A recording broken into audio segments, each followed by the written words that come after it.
Hello friends, स्वागत है आपका हमारे YouTube channel MP sky academy में। आज के इस वीडियो में हम लेसन प्लान समझेंगे, जिसको हिंदी में पाठ योजना कहते हैं। ये पहला लेसन प्लान है साइंस का।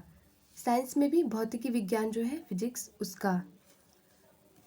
इस तरह से आपको सबसे पहले लेसन प्लान बनाने के लिए ऐसे लिखना होता है। जिस विद्यालय में आपकी जो टीचिंग लगी हुई है उस विद्यालय का नाम, डेट और ये सभी चीज़ें आप देख करके लिख सकते हैं। ये जो डेट है, जिस दिन आप ये लेसन प्लान पढ़ाएंगे उस दिन का डेट रहेगा और जिस क्लास में पढ़ाएंगे वो क्लास रहेगा। प्रकरण लिखेंगे तंतु से वस्त्र तक और प्रकरण के नीचे ये अंडरलाइन करेंगे। इसके बाद आता है सामान्य उद्देश्य। सामान्य उद्देश्य लगभग 7-8 या फिर 10 लिख सकते हैं आप। इस तरह से ये जो सामान्य उद्देश्य होता है पूरे विषय से संबंधित होता है। जैसे पहला है बच्चों में विज्ञान विषय के प्रति रुचि जागृत करना। दूसरा, बच्चों में वैज्ञानिक दृष्टिकोण को विकसित करना। इस तरह से आप वीडियो को पॉज करके लिख लीजिएगा। इसी तरह से है छठवां है, फिर सातवां, आठवां है। इस तरह से आप लिख सकते हैं। फिर इसके बाद विशिष्ट उद्देश्य। विशिष्ट उद्देश्य में ज्ञानात्मक, बोधात्मक, अनुप्रयोगात्मक, इस तरह से आप लिखते हैं। तो ज्ञानात्मक में इस तरह से लिख सकते हैं, छात्र तंतु को परिभाषित कर सकेंगे। दूसरा है छात्र तंतु के प्रकारों के बारे में प्रत्यास्मरण कर सकेंगे। दूसरा है बोधात्मक उद्देश्य। बोधात्मक उद्देश्य में आप लिखेंगे, छात्र तंतुओं के प्रति अपनी समझ को विकसित कर सकेंगे, छात्र तंतुओं के प्रकारों के मध्य भेद कर सकेंगे। इसी तरह से तीसरा अनुप्रयोगात्मक उद्देश्य में आप लिख लेंगे। फिर आता है सहायक सामग्री। सहायक सामग्री में तंतु के प्रकारों को दर्शाता हुआ चार्ट या लपेट सांपट, पॉइंटर, ये सभी लिख सकते हैं। इसके बाद आप लिखते हैं पूर्व ज्ञान।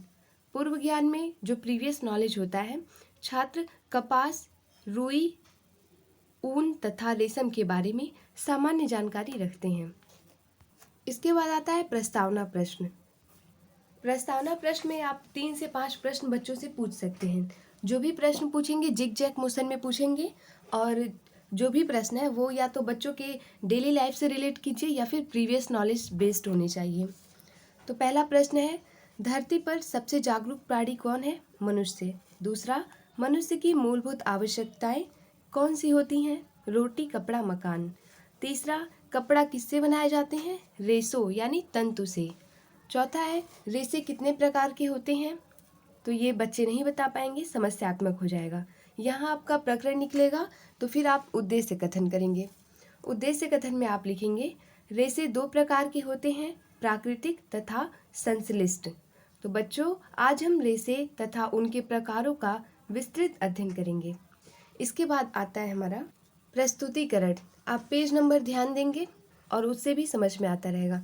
प्रस्तुतिकरण है।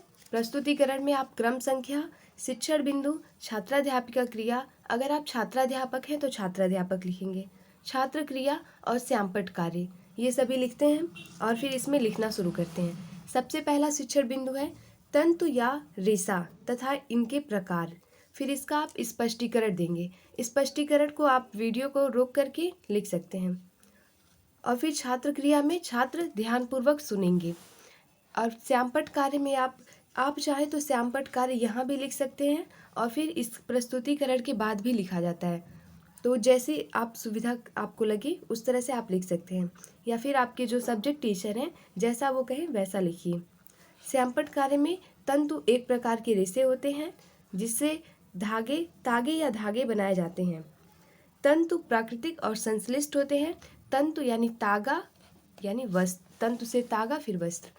इसके बाद जो हमारा आता है, आप वीडियो को पॉज करके यहाँ लिख लीजिए, फिर इसके बाद हम बताते हैं। इसके बाद दूसरा शिक्षण बिंदु है प्राकृतिक तंतु।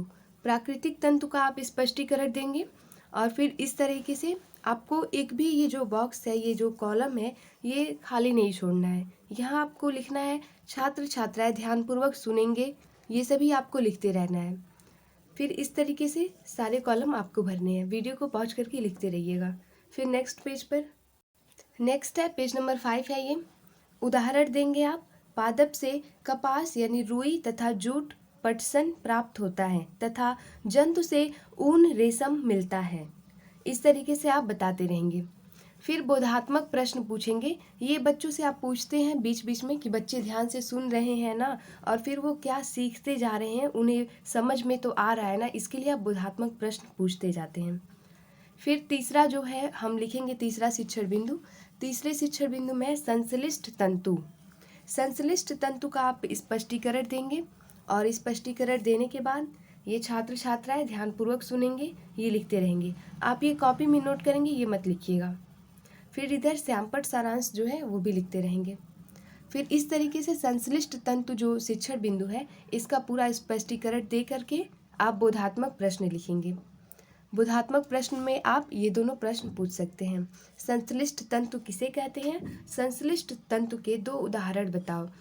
तो इसमें जो बच्चे आंसर दे रहे हैं तो उसको आपको लिखना होगा। जैसे संश्लिष्ट तंतु के 2 उदाहरण बच्चे बताएंगे, नायलॉन और टेरिकॉट। तो इस तरह से आप लिखते रहेंगे। फिर नेक्स्ट पेज पे चलते हैं, पेज नंबर 6 पर। इसके बाद आता है पुनरावृत्ति प्रश्न।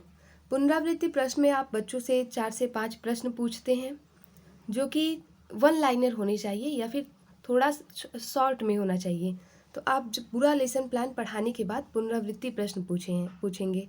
पुनरावृत्ति प्रश्न को मूल्यांकन प्रश्न भी कहते हैं, आप इसे लिख सकते हैं। इस तरीके से आप वीडियो को पॉज करें और लिख लें। फिर इसके बाद हम श्यामपट्ट सारांश लिखेंगे। श्यामपट्ट सारांश जिस तरीके से आप लिख रहे थे उसी तरह से श्यामपट्ट सारांश यानी आप जो भी पढ़ा रहे हैं, बोर्ड पर जो जो लिखेंगे वो चीज़ें जो भी इम्पॉर्टेंट होता है वही आप लिखेंगे, और इस बोर्ड पर आपको अपना प्रकरण जरूर से लिखना है। फिर इस तरीके से आपको लिख देना है। इसके बाद नेक्स्ट हम लिखते हैं निरीक्षण कार्य। पेज नंबर 7 पर है ये निरीक्षण कार्य। निरीक्षण कार्य में आप लिखेंगे, छात्रों को श्यामपट्ट सारांश कॉपी में लिखने का निर्देश देकर छात्राध्यापिका स्वयं कक्षा का निरीक्षण करेंगी। लास्ट में आता है गृह कार्य। गृह कार्य में आप लिखेंगे, बच्चों प्राकृतिक तथा संश्लिष्ट तंतुओं के बारे में पढ़कर आइएगा और कुछ प्राकृतिक तथा संश्लिष्ट तंतुओं की सूची बनाकर लाइए। तो कुछ आपको होमवर्क देना है, यही होता है गृह कार्य। इस तरीके से आप अपना एक लेसन प्लान बना सकते हैं। अगर आपको इतिहास या फिर नागरिक शास्त्र यानी हिस्ट्री और सिविक्स का अगर लेसन प्लान चाहिए या फिर प्रस्तावना प्रश्न चाहिए, तो आप हमारे चैनल MP स्काई अकेडमी के प्लेलिस्ट में जाकर के देख सकते हैं। Thank you.